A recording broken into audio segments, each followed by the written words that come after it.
to Bench to Bedside, a weekly series of live conversations about recent advances in cancer, from the research bench to treatment at the patient's bedside.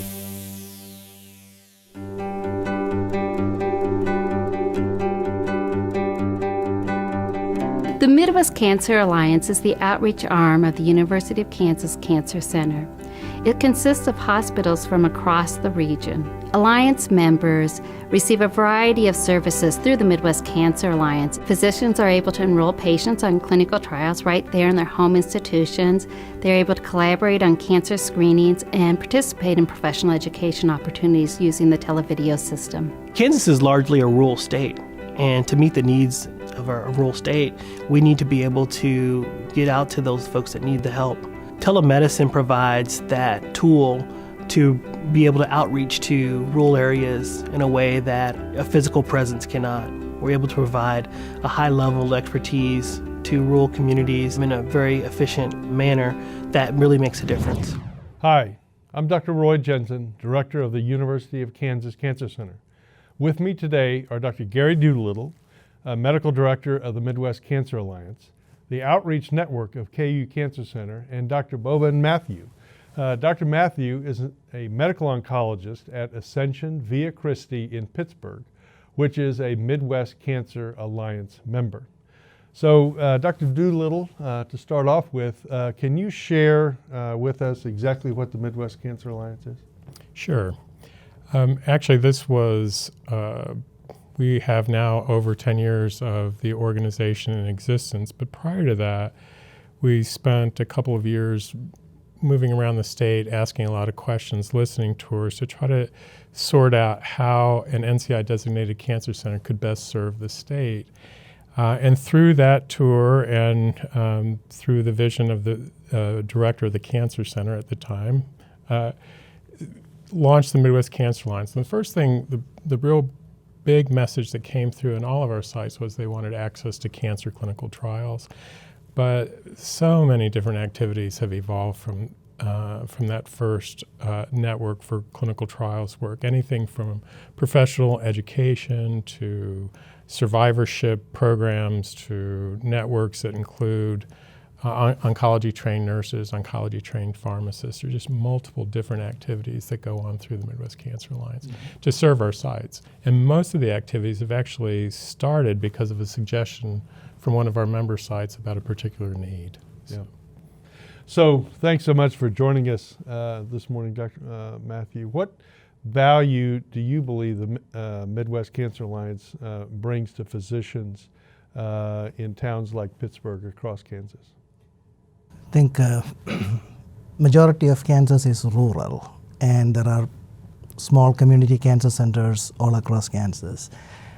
Having the support of a larger institution through a network where information can flow both ways, having access to clinical trials, which is very important for our patients, the continuing medical education activities, both for the physicians, the support staff, having access to genetic screening, which individual centers may not be able to have a trained person in each center, but having it available centrally and having access to it, those are important for the delivery of cancer care to our patients. Mm-hmm. So, Dr. Doolittle, how does the Midwest Cancer Alliance benefit the KU Cancer Center's catchment area overall? Yeah, good question. I think it's really important for us to remember that almost 90% of cancer patients receive their care, outside of a tertiary quaternary center or away from an NCI-designated cancer center. So it's our job, I think, as a designated center to make sure that we serve our region and our catchment area. And one way, as we've talked about, is through access to clinical trials. Some of the work that we're doing of late is really understanding the needs of our catchment area and studying that. And then the next step, of course, was once we really have a clear definition of what the needs are, then we have to develop programs to address those needs. We have pockets in the state where there's a higher incidence of cancer or a higher incidence of cancer that is identified at a later stage. So as we understand that information, then it's up to us in partnership with our MCA sites to come up with a way to deal with that specific problem. Mm-hmm. So maybe could you tell us how the KU Cancer Center collaborates with MCA members, and maybe give the specific example of clinical trials? Right. I think it's really important to understand what a clinical trial is, specifically related to the cancer population. So when you meet with a cancer specialist, whether it's a medical oncologist or surgical oncologist, radiation oncologist, there's a standard treatment that's often prescribed. And those standard treatments are developed because of trials that were done that showed us how best to treat a particular cancer at a particular stage. That's how we advance the care of the cancer patient. So if you come to me as a medical oncologist, I can talk to you about here are the standard treatments for your particular problem. Particularly if the cancer is an incurable one, here are some possible clinical trials or trials that you'd be interested in for your particular situation. Every standard agent that we have in the clinic is the result of clinical trials work that has been conducted prior, and then that becomes the new standard. In a clinical trial, you're usually testing a new drug or a new standard, and then based on or against, so to speak, what the typical standard has been. The other thing that I think is really important for the cancer world is that this is part of our standard of care. If you have a cancer that's curable, God bless it, that's great, right? But for many cancers, we still don't have cures. So if you're diagnosed, you may choose to have the standard therapy that may offer additional time or improvement of symptoms, or you may want to try something new and different because we know the standard will not offer a cure. Mm-hmm. So if you're just joining us, we're here with Dr. Gary Doolittle and Dr. Boban Mathew talking about clinical trials. If you have any questions, we invite you to post them in the comment section below. Remember to share this link with people who may benefit from our discussion. Use the hashtag #BenchToBedside. So Dr. Mathew, why is it important to offer clinical trials at community cancer centers? Like Gary mentioned, majority of cancer patients are treated in community cancer centers. If clinical trials are not offered in those centers, you are shutting out majority of cancer patients from access to it. It's only a very small percentage of patients who can travel to a tertiary center to participate in trials. It's younger, better educated, wealthy patients are the ones who can travel. But that's not the real cancer population that we treat every day. So if you want a trial that's meant for the masses, you have to offer the trials at community cancer centers. And as Gary mentioned, every progress that we have made, every incremental step that we have come forward has come from previous trials. We need to keep building on it because we have come a long way. I've been in oncology about 25 years. I can tell you the difference. There's no comparison how we treated cancer 25 years ago and today. We need to continue on the same path because the job's not done. So those are outstanding points. Could you give us an example of a patient of yours who was treated with a clinical trial offered through the MCA and the KU Cancer Center? Sure. I had a 50-year-old female come and see me. This was in 2000. I just started my practice in Pittsburgh with a new diagnosis of breast cancer. She had a large primary tumor, several lymph nodes positive. Tumor was estrogen and progesterone receptor negative, but HER2 was positive. At that time, her prognosis would have been not good with standard chemotherapy treatment. Luckily, I had access to a SWOG 9831 clinical trial, which was looking the standard chemotherapy versus standard chemotherapy plus Herceptin, which was new at that time. So, she agreed to participate in the trial and finished the treatments by 2001.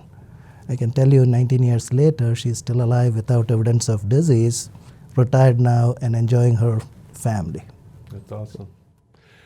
So we have noticed, and I'm sure you have as well, the high rates of cancer in southeast Kansas, where Ascension Via Christi is located. Can you talk about the cancer rates in your community and give us your perspective on this issue and the whole issue of cancer disparities? Well, since 1980s, we have known that there is an increased incidence and mortality of cancer in Southeast Kansas. Actually, not only in Southeast Kansas, in the 4-state area. Initially, some attempts were made to try to figure out why that was happening. And it was found that it was not any one particular type of cancer that's high, it was across the board. Every cancer rate incidence was high, and the mortality was also high. Southeast Kansas is rural, one of the poorest areas of the state. And the population density is not very high. So the absolute numbers of cancer is not that high. So to do a trial to figure out the reason, it would take several years, a dedicated epidemiologist, and funding, which hasn't been available and hasn't been done. What we are offering to Southeast Kansas is education and prevention steps about tobacco cessation, screening, cancer prevention vaccines to try to reduce the incidence. We are also promoting screening studies so that cancer can be diagnosed at an early stage when they are curable. As you know, it's well known in the literature that cancers like breast and colon, there's a significant disparity in screening and diagnosis of early stage cancer compared to urban versus rural areas.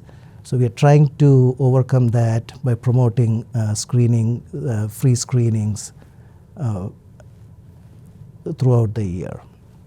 Once the cancer is diagnosed, appropriate treatment and supportive care, and that's where the clinical trials also play a big role.